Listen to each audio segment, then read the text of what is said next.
thank you for being with us. A 5-year-old Michigan girl vanishes into thin air from the playground. Only clue, her scooter left behind.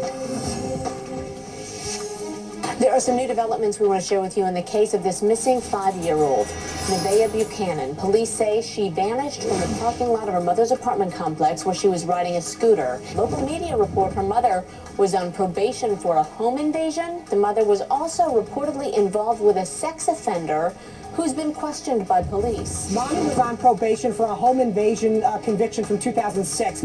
At the probation office, she apparently met a friend who turned into a boyfriend, George Kennedy, who is now a person of interest in this case.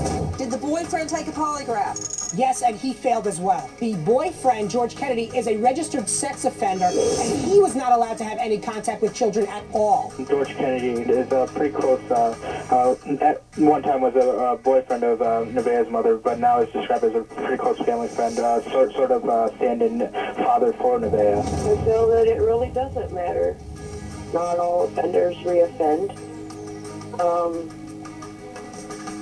No one ever knows if a person is a sex offender or not unless they are labeled.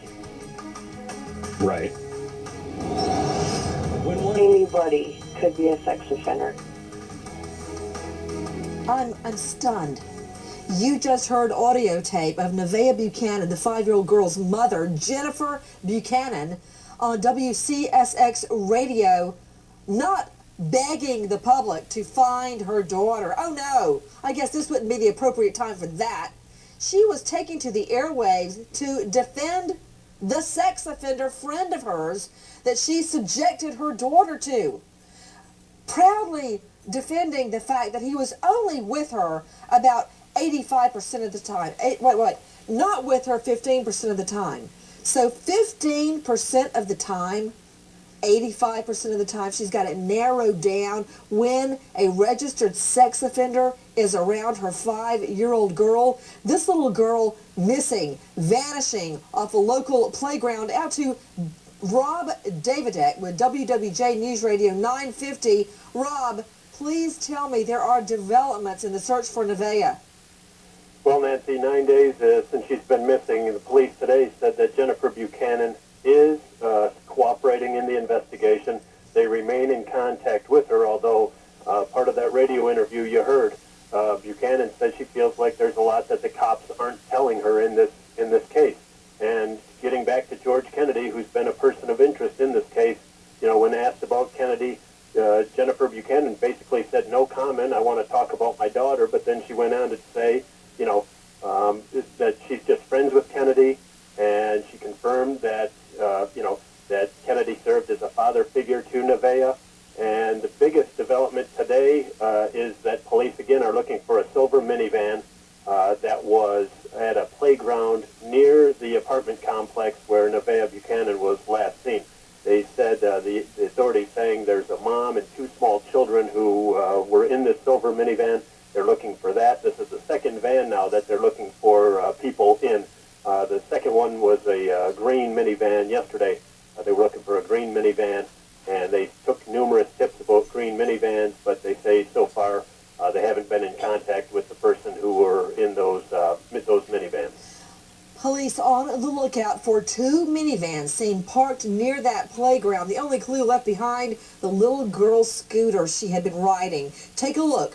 They're looking for a green and a silver van, a Windstar, and an Astro. Don't know the exact year, so we can't show you the exact make and model. They are said to be boxy, which does date them to be an older model. We are taking your calls live out to Jennifer in Michigan. Hi, Jennifer. Hi, Nancy. I'm so glad to be talking to you. Likewise. I actually live in the community in Monroe, Michigan, and I'm just really glad that this is making national headlines. But my question is, during the first week that this story came out last week, local news stations had reported a letter that was found during the search in George Kennedy's motel room, and they say that this letter was written to him from Jenny, the mother, and they commented that it was a very disturbing letter, but I've not heard anything on the local news about it since. I just wondered, do we know anything about this letter? Good question, Jennifer in Michigan. To Rob Davidek with 950 News Radio. What can you tell me? You know what? That's a great question, and the police are not commenting on anything, and that's what's kind of frustrating in this case. Is we ask them about, hey, the DNA samples that were taken. When are those lab results going to be back? What about the letter? A couple of other things, and all we get from the authorities and the sheriff is no comment, and that he's not talking about the evidence, and he doesn't want to give I bad guys. completely understand, Rob Davidek, why police are not sharing with the little girl's mother.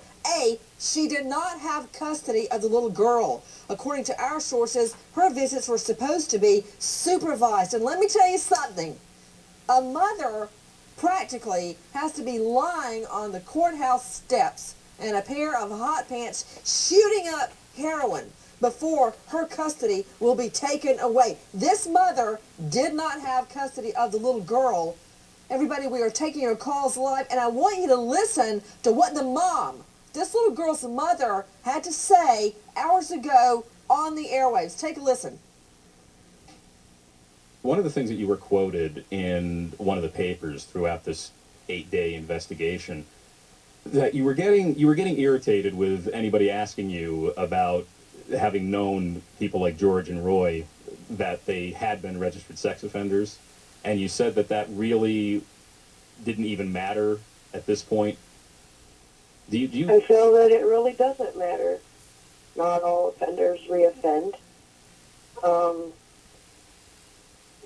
one ever knows if a person is a sex offender or not unless they are labeled. Right. Anybody could be a sex offender. But he was labeled, lady. You knew you're subjecting your daughter to a registered sex offender. That was little 5-year-old Nevaeh's mother, Jennifer Buchanan, on WCSX radio. Very quickly, Matt Zarrell, a neighbor, burning trash at odd hours of the night. What can you tell me? Well, this is a guy named James Easter, and he has been called a person of interest in the case. He allegedly was outside burning cardboard in his backyard a few hours after Nevaeh went missing. Now, what happened is he was brought in for arraignment, and at the arraignment, the judge said he was informed by the state that he was no longer a person of interest. However, right after the hearing, the cop said that's not true. He's still a person of interest. We're waiting for evidence back from the crime lab. Yeah, I don't like burning trash in the middle of the night when this little girl has gone missing just hours before. Everybody, when we get back in a primetime exclusive, Nevaeh's father is joining us live. Family members telling me they're now at their lowest point. No answers about what happened, and now it appears little support.